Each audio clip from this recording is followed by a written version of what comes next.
겟세마네 동산에서 기도하는 여기서 시작해서 오늘 부제를 달면 보혈의 능력입니다. 예수님의 보혈의 능력을 힘입는 저와 여러분 되기를 주 예수님의 이름으로 축복합니다. 아멘. 자, 39절에 예수께서 나가십니다. 습관을 따라서 감람산으로 가십니다. 제자들이 따라갔다고 했습니다. 제자들이 어디 가는지 묻지 않아도 주님이 어디 가는지 알았습니다. 왜냐하면 주님 거룩한 습관으로 때가 되면 겟세마네 동산으로 기도하러 가셨습니다. 그래서 말없이 따라갈 수가 있었습니다. 삼국을 통일했던 김유신 장군이 머리가 복잡해서 말을 타고 말을 몰지 않고 그냥 가다 보니까 말이 평상시에 주인이 널 이렇게 오른쪽 왼쪽 가라 하다가 말 안 하니까 주인이 어디로 갈까 싶어서 어디로 갔느냐? 주막으로 갔다는 것이죠. 주막으로. 김유신 장군이 깜짝 놀랐던 거 아닙니까? 내가 평상시에 술집으로 많이 갔구나. 그렇게. 사는 여러분, 저와 여러분은 하나님 주신 은혜 안에서 거룩한 습관이 있기를 축복합니다. 거룩한 습관은 말씀과 기도 생활입니다. 겟세마네 동산에 올라가셔서 제자들에게 특별히 그래도 기도에 힘쓸 가능성이 있는 세 사람 베드로, 요한, 야고보를 따로 데리고 돌 던질 만큼 한 거리에서 떨어져서 기도를 하시는데 제자들에게 유혹에 빠지지 않게 기도하라. 그렇게 이제 말씀을 합니다. 이게 이제 겟세마네 동산에서의 기도입니다.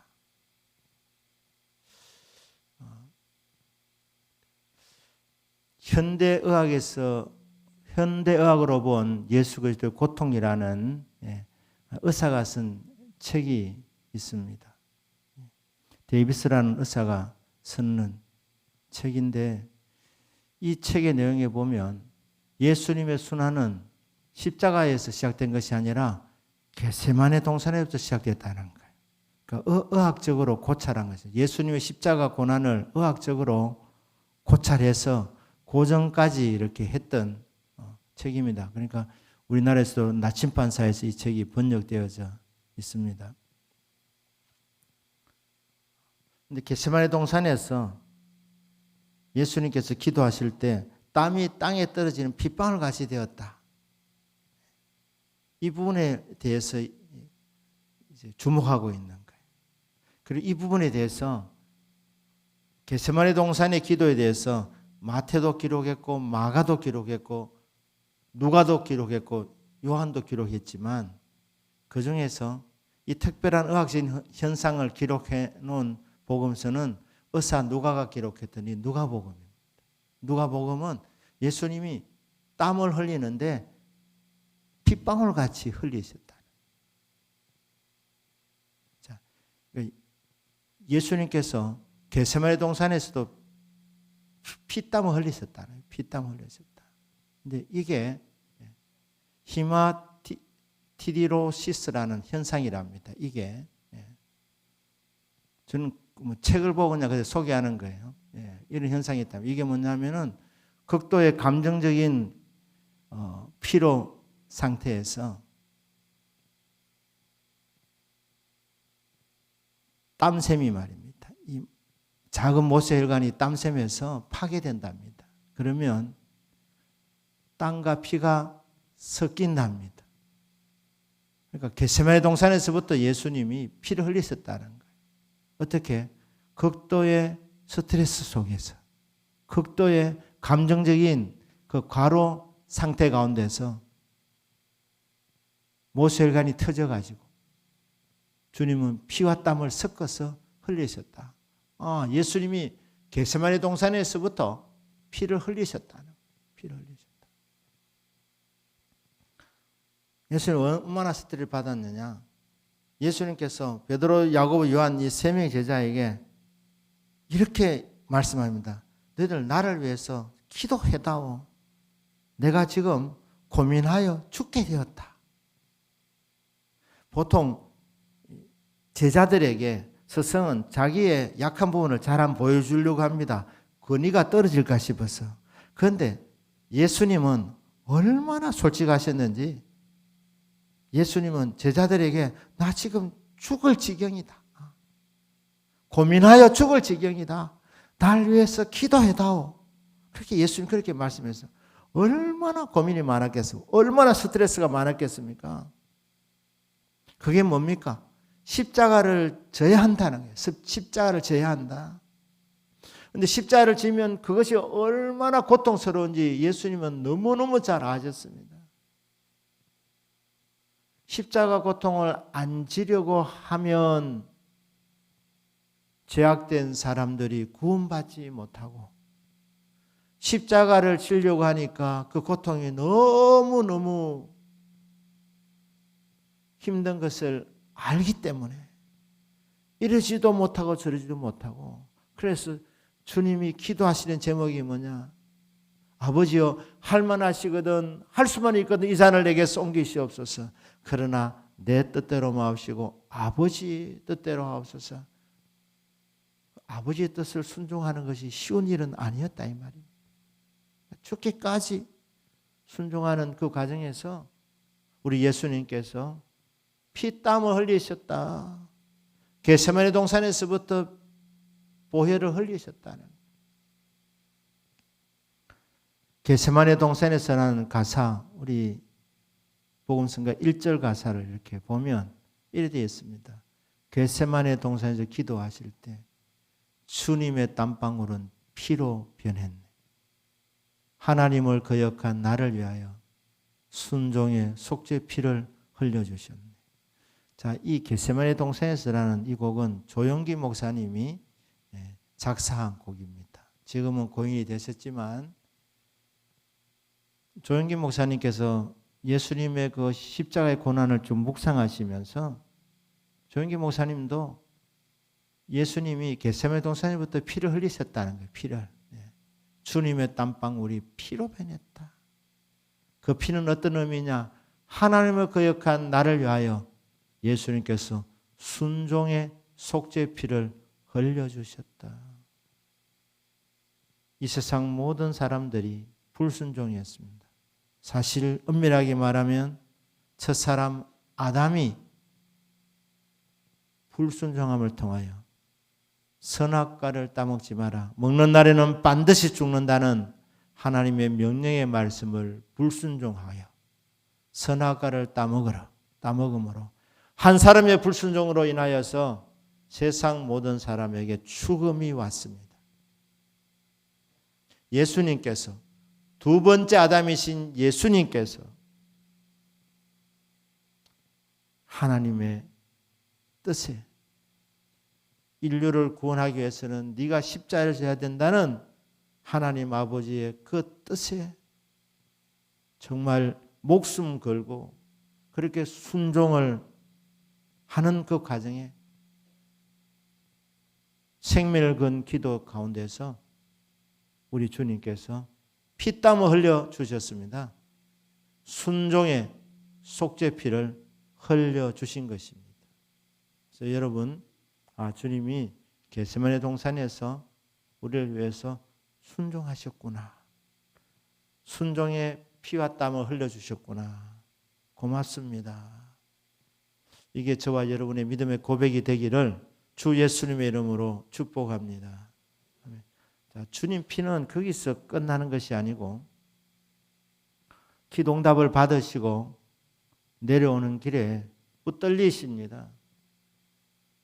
어디로 갑니까? 산헤드린 공회가 소집되어서 공회 앞에서 신문을 받습니다. 그 다음에 어디로 갑니까? 대제사장 가야바 앞으로 갑니다. 가야바가 질문을 합니다. 주님께서 아무런 답을 하지 아니하셨습니다. 대답하지 않는다고 누군가가 나타나서 네가 대제사장 앞에 네가 질문하는데 답을 하지 않냐 불순하다 이러면서 예수님의 뺨을 때리칩니다. 그러니까 예수님 육체적인 외상을 이제 입으시는 겁니다. 외상을 입으시는. 가바의 앞에서 치조를 당하고 그 다음 어디로 갑니까? 빌라도의 법정으로 갑니다. 안토니오 요새로 가는 거예요. 그런데 빌라도가 책임지지 않으려고 또 예수님을 헤로데에게로 보냅니다. 참 주님 가전 수모를 다 당하셨습니다. 헤롯은 또 부담이 되니까 다시 빌라도에게로 보내는 거예요. 빌라도가 결국 어쩔 수 없이 재판을 하면서 십자가형을 언도합니다. 그리고 자기는 손을 씻으면서 나는 이 일에 죄가 없다. 너희들이 원하는 것이니까. 이 책임을, 이 죄를 우리와 우리 자손에게 돌리소서. 그렇게 청중들이 말하도록 만들고 나는 죄가 없다 하면서 손을 씻었습니다. 십자가형을 언도받았습니다. 그때 어떻게 합니까? 사람들이 뺨만 때린 것이 아니라 침 뱉고 모욕하고 저주하고 했습니다. 로마 군병들이 가시로 면류관을 만들어 가지고 예수님 머리에 씌워 주었습니다. 그래서 그 예수님의 머리에 가시관 때문에 가시가 찔려서 피를 이렇게 흘리게 되었습니다. 그러니까 빌라도의 뜰에서 주님이 또 피를 흘리신 겁니다. 보혈을 흘린 겁니다. 이게 2절 가사입니다. 2절 가사 읽어보겠습니다. 빌라도의 뜰에서 가시관을 쓸 때 주님의 온 얼굴은 피로 젖었네. 온 인류의 저주를 속하시려고 저주의 가시채로 관을 쓰셨네. 십자가형이 뭡니까? 저주받은 죽음입니다. 신명기 11장 23절 나무에 달린 자마다 저주받은 자라. 저주받은 죽음, 십자가형입니다. 인간이 받게 될 가장 저주스러운 형벌, 십자가형을 언도받고 사람들이 조롱하고 침뱉고 모욕하고 로마 군병들이 가시채로 관을 엮어서 예수님 머리에 씌워드림을 통하여서 가시에 찔려서 예수님이 피를 흘려주셨는데 그 가시채를 조영기 목사님은 저주의 가시채라고 해요. 우리 대신 저주를 담당하신 것입니다. 그래서 우리가 다시는 저주 아래 있지 않도록 저주의 가시채로 관을 쓰셔서 예수님의 머리와 이마에서 피가 흘러내렸습니다. 거기서 끝났습니까? 골고다 언덕으로 십자가를 지고 올라가십니다. 그 길을 비아 돌로로사라고 합니다. 고난의 길이라고 하죠. 고난의 길. 올라가는 길에 로마 군병들이 채찍으로 내리칩니다. 유대법에 의하면 채찍으로 몇 찰까지 때릴 수 있느냐? 40에 하나 감한매 39차를 맞습니다. 로마 군인들이 유대법에 제한당하지 않는다면 40보다 훨씬 더 많은 매를 그냥 계속해서 내리칠 수도 있습니다. 어쨌건 가장 적게 맞았다면 39차를 맞았을 텐데 이런 그 한 찰 한 찰 맞는 그 매가 그냥 매가 아니었습니다. 왜냐하면 로마 군민들이 제작한 이 채찍은 특수 제작된 채찍인데 거기에는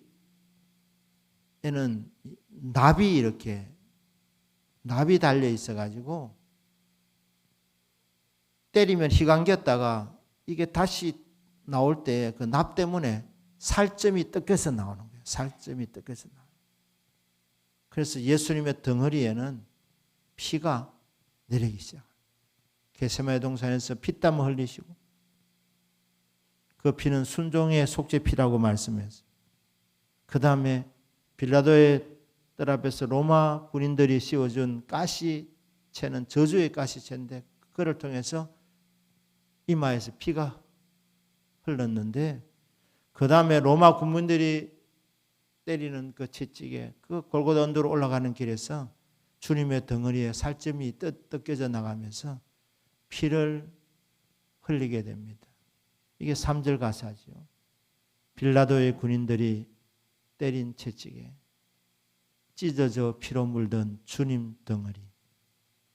온 인류의 질병을 속하셨으니 치료의 강물에서 넘쳐 흐르네. 주님의 덩어리에서 흘러내리는 그 피는 치료의 강물이라고 말씀. 이 보혈의 능력입니다. 온 인류의 질병을 속하기 위해서 주님께서 그냥 불행하게 억울하게 채찍에 맞은 것이 아니라 주님 채찍에 맞음으로 우리를 치료해 주시려고 하셨던 것입니다. 그래서 주님이 흘러내리는 그 피를 치료의 강물이라고 하는 것입니다. 그가 찔림은 우리의 허물 때문이요. 그가 상함은 우리의 죄악 때문이라. 그가 징계를 당함으로 우리가 평화를 누리고 그가 채찍에 맞음으로 우리는 나음을 입었도다. 치료의 강물이 예수님의 보혈을 통해서 흐르게 되었다. 결국 이제 갈보리 언덕에 도착합니다. 예수님 양쪽에 두 강도가 십자가에 못 박히고 한가운데 죄 없으신 예수님께서 세 명 가운데 항상 복판에 있는 사람이 제일 죄가 많은 사람입니다. 죄인 중에 죄인으로 주님이 한가운데 그렇게 매달리셔서 거기서 양손과 양발에서 대못으로 박힙니다. 거기서 피가 흐릅니다. 안식일 큰 날이기 때문에 이 유대인들이 안식일을 거룩하게 지키려고 시체를 빨리 처분해야 되기 때문에 다리를 꺾으려고 하는데 이미 예수님은 세상을 떠난 상태였습니다. 로마 군병이 그것을 보고 다리는 꺾지 않지만은 창으로 예수님의 옆구리를 찔렀더니 물과 피가 흐르더라. 사도 요한이 나는 그것을 가장 가까운 거리에서 십자가 밑에서 내가 봤다. 그리고 이 증언은 진짜다. 이렇게 사도 요한이 증거하고 있지 않습니까? 로마 군병이 창을 찔렀는데 물과 피가 흐르게 되었다는 거예요. 예수님께서 온몸의 물과 피를 하나도 남기지 아니하고 세상 모든 죄인들을 위하여 흘려주셨습니다. 이게 사절 가사입니다.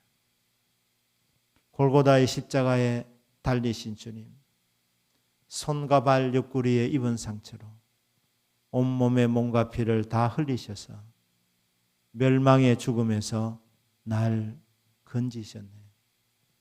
멸망의 죽음에서 날 건져주시려고 우리에게 영원한 생명을 주시려고 온몸의 물과 피를 한 방울도 아끼지 않고 다 흘려주신 주 예수 그리스도의 청량할 수 없는 은혜와 사랑, 이것이 바로 십자가의 사랑인 줄로 믿습니다.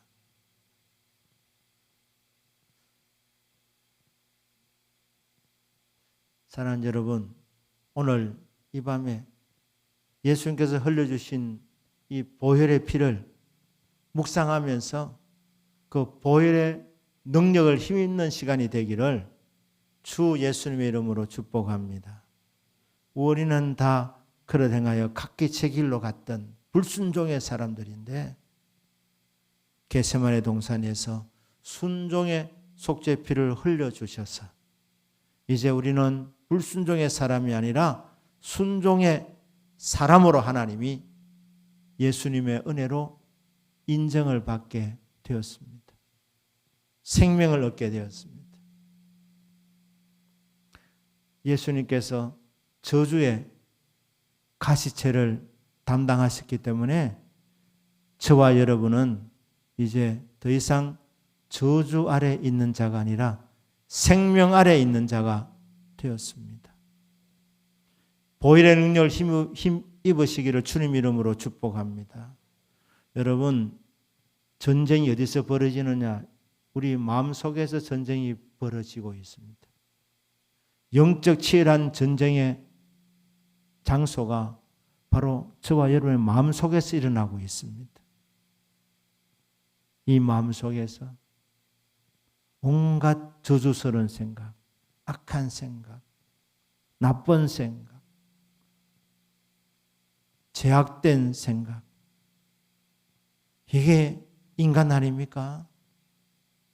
이 모든 악하고 나쁜 생각들에서 노임을 받고 건강하고 복되고 좋은 생각을 할 수 있도록 우리 예수님께서 저주의 가시채로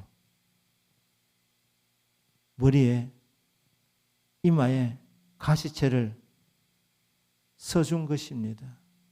그래서 우리는 더 이상 저주스러운 생각을 하면서 살아가는 것이 아니라 악한 생각을 하면서 살아가는 것이 아니라 하나님의 기쁨이 되는 생각을 하면서 살아갈 수 있도록 우리 주님 보혈의 은혜를 우리에게 내려주신 것입니다. 그래서 여러분 마음과 생각이 예수님 보혈에 완전히 사로잡히셔서 무슨 생각을 하든지 선하고 복되고 칭찬받아 그런 생각을 할 수 있는 여러분 마음이 되시기를 주 예수님의 이름으로 축복합니다. 아멘. 주님 덩어리에서 흘러내리는 그 치료의 강물, 그 보혈의 능력으로 저와 여러분의 모든 약함과 질병이 치료받는 이 밤이 되기를 주 예수님의 이름으로 축복합니다. 치료의 능력이 보혈에 있다는 것입니다. 마지막은 뭡니까? 멸망의 죽음에서 우리를 구원시켜 주시는 구원의 은혜, 구원의 능력입니다. 이 은혜를 입기를 주 예수님의 이름으로 축복합니다. 아멘.